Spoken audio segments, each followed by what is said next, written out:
Due to an elbow injury suffered in Week 3, the Lions also lost edge rusher Marcus Davenport for the season. Detroit's edge rushers are among the fewest in football due to these significant injuries. The 33rd team's Tyler Burke suggests that the Lions investigate a trade for Jacksonville Jaguars edge rusher Josh Hines-Allen because the team is in desperate need of pass rushing assistance.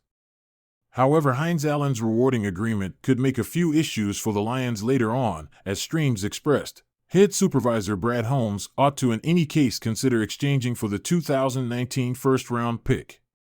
With 17.5 sacks and 90 quarterback pressures in 2023 and an 89.5 PFF grade, Hines-Allen is coming off a career year.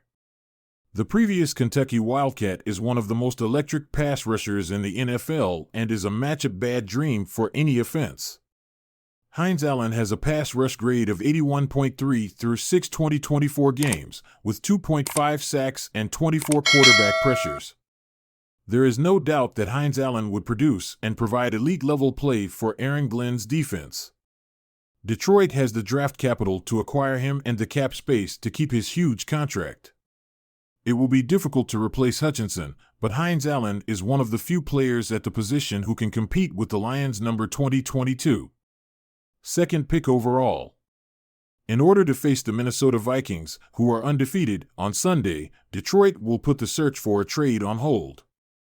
The NFC North will go to the team that comes out on top in that game.